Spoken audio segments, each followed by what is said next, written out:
When this parrot was abandoned at a shelter and left to fend for itself, its chances of survival seemed slim. However, when it was discovered later, the events that followed are sure to warm your heart. Betty, a dedicated volunteer at the animal shelter, felt a growing sense of distress that she couldn't ignore. Rushing to the manager's office, she urgently shared her discovery with David, who was taken aback by her concern and immediately followed her to investigate.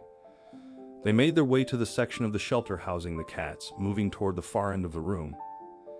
David's heart sank as he spotted a parrot lying on the floor, abandoned and vulnerable. The bird was unusually quiet, barely moving, which was alarming given the typically vocal nature of parrots. The sight was heartbreaking. Its feathers were dull and patchy, with some scattered on the floor, exposing its bare skin. Recognizing it as an African gray parrot, David quickly grabbed a blue towel to gently wrap the fragile creature as he bent down to lift it. If not for the faint movement he felt in his arms, he would have doubted the parrot was still alive. As he adjusted the bird into a more comfortable position, more feathers fell away, prompting gasps of shock from both him and Betty. "What happened here?" David asked, glancing at Betty, who mirrored his confusion. The shelter primarily cared for cats and dogs, and there was no aviary unit in place. They searched the area for clues about the bird's origins, but found none. The surrounding environment offered few trees, and the windows in that section were not positioned for a parrot to simply fly in. Setting their bewilderment aside, David and Betty focused on the urgent need to care for the bird. Although neither had experience with avian care, David continued to tend to the parrot while Betty called the veterinarian, hoping for answers about the bird's condition and how to help it recover. With no visible injuries, Betty could only speculate about the circumstances that had led to its dire state. As they waited for the vet to arrive, Betty informed the rest of the staff at the animal shelter about what she had found and asked anyone to speak up if they had any information about how the parrot got there. Puzzled to find the animal lying there, they discovered that there were CCTV cameras in the shelter for the animal's protection, but the area where the bird was found was a blind spot that the camera didn't cover. As they were trying to figure out how the parrot ended up in the shelter, the vet arrived and was immediately taken to see the bird. As the vet examined the parrot, it remained completely unresponsive, but the vet confirmed that the bird was still alive and breathing. Betty watched the parrot closely, and her heart ached for the bird that was obviously in a lot of distress. Betty had come to work as a volunteer at the animal shelter because she wanted to care for these animals and provide them with an environment where they could feel safe and protected. The fact that a bird ended up in the shelter in such poor condition didn't sit right with her. While the vet worked, he gave a list of things that were needed, and Betty immediately volunteered to go and procure the items. Since the shelter didn't cater to birds, she had to go out to get fresh food, a clean cage for the bird, and toys that it could play with in hopes that it would speed up its recovery. By the time Betty was done buying what was necessary, the vet had completed the examination. The vet had never seen a parrot this sick before, and the more he examined the bird, the more he realized that its condition was severe. The bird had a viral infection and had been sick for a very long time. The vet had to go back to his clinic to bring back some antibiotics and asked Betty to keep an eye on the bird while he was away. As David and Betty waited for the vet to return to the shelter, one of the volunteers called them to the side to inform them of what she knew.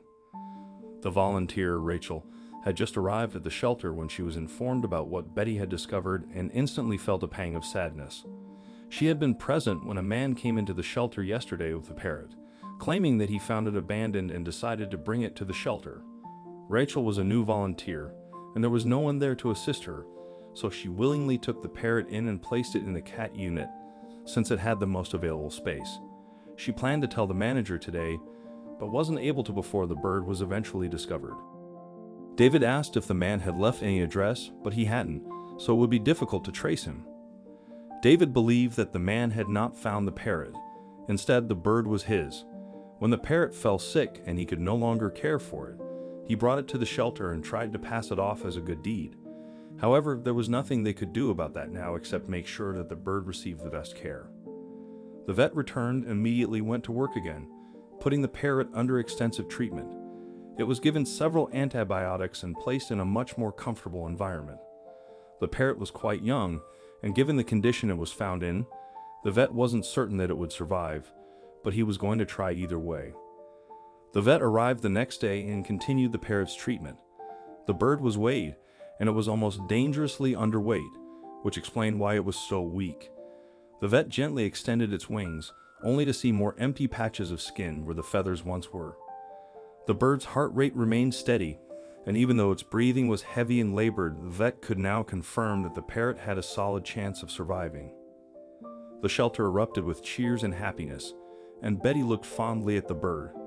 It couldn't stand on its own yet, but it was actively fighting to survive. Over the week, Betty made it her mission to look after the bird and learn everything there was to know about its care.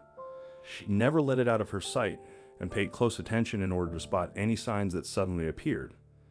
As each day passed, the bird was noticeably getting stronger. It began to look around its surroundings with surprise and curiosity and was actively making efforts to move around its cage. The parrot was shy towards Betty and the other volunteers who tried to take care of it. These were people it didn't know, and it was clear that its experiences had made the bird a little uncomfortable around humans. But Betty wasn't willing to give up. She would bring treats whenever she could and would try to talk to it. Slowly, the parrot became friendly with Betty and was always excited whenever she came around to feed it.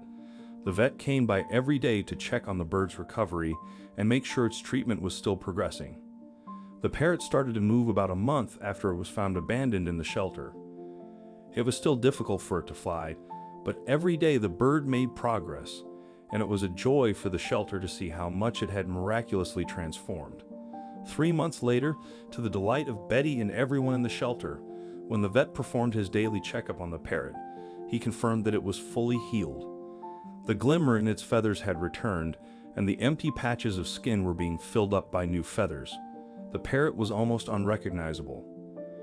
Even though the shelter had never had a bird, everyone agreed to keep the parrot at the shelter and take care of it as one of their own. Betty continued to build a strong bond with the parrot and eventually named it Nova. Nova continues to live at the shelter, thrilling everyone with its presence. No one thought that it would survive, but it was a wonderful thing that it did. Do you believe the shelter made the right choice in keeping the parrot? What are your thoughts on this story? We'd love to hear from you in the comments section. If you enjoyed this video, please give it a thumbs up and share it with your loved ones. Don't forget to subscribe and hit the bell icon to stay updated with our latest content. Thank you for watching.